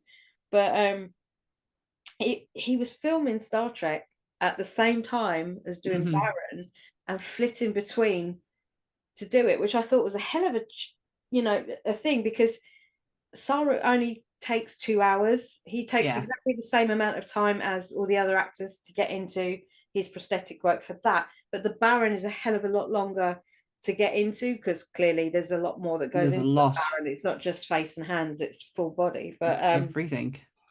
The Baron is a great character with the red hat when he's trying to blend in, and then he's eating pizza and he pukes up, and I think killing him off would have been a disservice to the character and a disservice to Doug, because that is, for me, if you're talking about a role that encompasses, it won't be the role that Doug's known for the most, but it encompasses Doug in a way that it's a creature and it's funny, and he gets to be him, he gets to talk. Yeah, he gets to use his own voice. So for me personally, because I am biased, and What We Do in the Shadows is a stroke of genius in any which way. Yeah, I genuinely feel like that's where my love for Doug will go with the Baron. I get that. I mean, all the other stuff 100% sits with me, but I think the Baron is the one that showcases Doug's talents. My Name is Jerry is the one that showcases Doug as Doug. I'm really glad you brought that up. I'm really glad you brought up something that was like out of the norm of what like of a Doug movie that we would think of when we instantly think of Doug Jones. So I'm really glad you brought that one up. But yeah, I mean, that's where I am. That's pretty much as far as I could go without putting another hour onto this thing. So. Yeah, that's true. We really could go. I mean, there's so much, and do you know what? It's a name that is not gonna be too far away from an episode that we do, because there is a lot that we could cover with Doug. But we said that about, when we did Tom Savini, and we've done Rick Baker. It was a year ago today that we did Tom Savini. It's insane. It's crazy because I can't remember that episode. But Doug, for me, as you said, and this will never change, I will quote something Doug said in one of his interviews. Dougie needs more time to be Dougie. Doug is always there and always on work, but Dougie needs to be Dougie sometimes. Yeah. So it's nice to see when Dougie is Dougie. So I hope upon hope that he heeds his own advice and lets himself enjoy life. We purposely have left the Star Trek part of his career out because, as you know, Nerdy Up North has its own dedicated Star Trek podcast, and we don't want to cover anything and do anything disjustice, really, because I believe that he's playing a big part in Star Trek. I believe, because I generally don't know. Playing a big part in Star Trek. Discovery. So And I don't know Star Trek. I don't. I have no idea, and I'm sorry. I should, because my mom's a Trekkie, but I don't. It's something I kind of like. It was that one thing where my mom's like, watch it. No, Fair. no, absolutely not. So we'll leave Doug for today, but not forever. No. I'm sure we'll come. Oh, absolutely. Do you want to tell the people what is happening next week? Well, ladies, gentlemen, and everybody in between and all around, we have a special guest next week.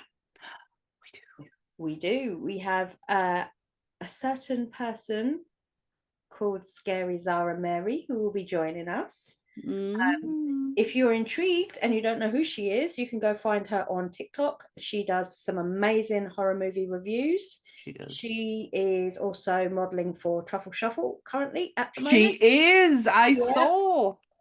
She does a lot of product reviews for me because I'm biased. And nepotism. But she's an all-round fountain of knowledge when it comes to movies, and she will be joining us for a very, very special episode. This is one of the biggies. We have purposely left this one till it felt right. Yep. And it feels right. It feels so right. It is Scary Zara Mary's favorite movie, and it is also one of your favorite movies. 1974. Yep. The Exorcist. Gosh, I cannot wait to sit and get into this and get into the nitty-gritty. I have so much going up in there about this film that it just needs a place to come out now, because I need to make room for other stuff. We're not talking about the new one. We're not talking about Believers. We're not talking about sequels. Oh, no, we're not. Focusing on this one. The Exorcist, yeah. And Zara is actually a listener as well. So hiya! And I know she is, because she's sent us many messages telling us the episode she's watching, and she is listening. So hi. So yeah, next week is a very exciting week. We haven't had a guest on for a bit. Yeah. So be nice to have someone come and join us. Come into the give you a treat. We're spoiling you, innit? Oh, aren't we so good?